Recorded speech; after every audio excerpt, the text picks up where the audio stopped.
Welcome to HP Tuners Subaru Training Part 26.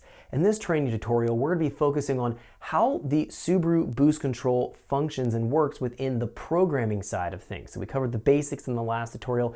This is going to be focusing on looking at our boost target tables, our boost wastegate duty cycle tables, and how the closed loop feedback achieves the desired target boost. We're going to have a lot to cover. Let's jump in so we can check this out.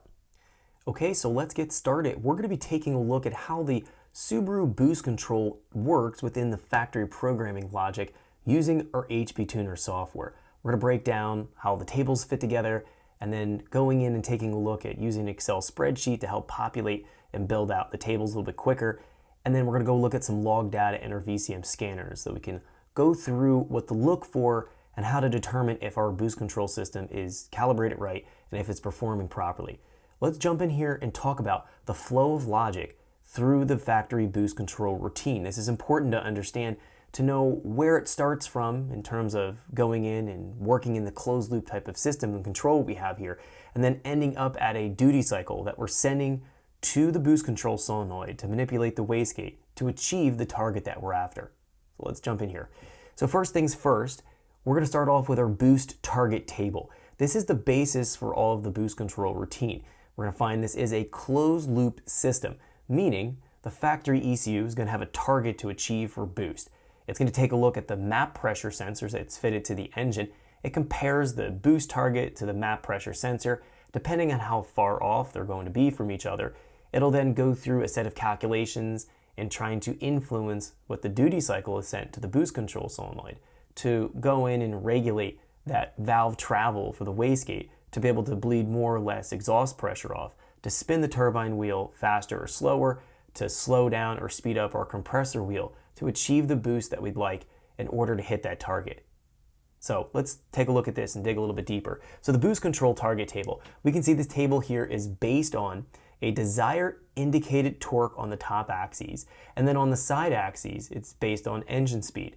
Now, the desired indicated torque comes from our torque tables. Let's jump in and talk about those real quick. We're going to have a dedicated tutorial on the torque tables, but we need to go and introduce them right now so we understand the context for the desired torque and how it fits into this boost target table. So looking at our desired torque tables. Now, if you are going in and you're dealing with an STI, you're going to have three tables to deal with. If you have a WRX, you'll have a single table. Let's look at the worst case scenario here, and let's talk about the STI applications with our three different torque target tables. Now what we're going to find here, if we're in intelligent mode, that's going to be the economy mode, so to speak, with an STI. We're going to find the values in the table are going to be, looking at the axes of the table, one is going to be engine speed, the other axis is going to be accelerator pedal position. That's the actual electronic pedal in the car, that's not the plate movement at the actual drive-by-wire plate. The accelerator pedal, depending on how far travel we're pushing our accelerator pedal, we're going to find, depending on the engine speed, it'll look up in the table a desired indicated torque.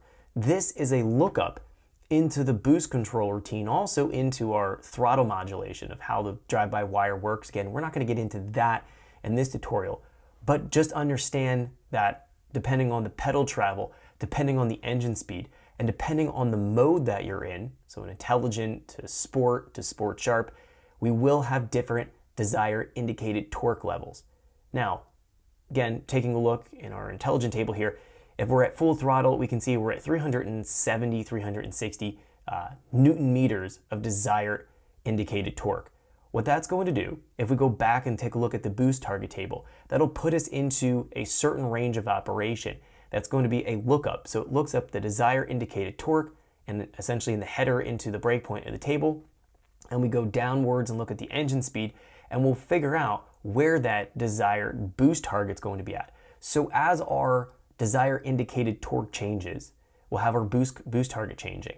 So it's going to have this kind of look up in a one-to-one type of relationship. Again, a WRX, you're only going to have one set of torque tables to take a look at, and that'll be driving what the boost control is doing. And in STI, we have up to three different torque target tables depending on the drive mode that we're in. So intelligent, sport sharp. So that's going to be the first thing that we're establishing here. The boost target comes from the lookup between RPM and the desired indicated torque. Now, once we determine what that boost target is going to be, we have a few modifiers to the boost target that'll ultimately change what the boost target could be. So for example, we have a gear-based target. We can see there's a first gear modifier that will subtract a certain amount of boost from that target. So it'll lower it down. So first gear, it's going to show here in the factory programming that we want to run a little less boost. Now I typically zero that out, so I'm not running any kind of biased or any kind of lower boost in first gear, but we'll find that that is going to be one modifier that can subtract or add boost to the target. In this case, it's subtracting.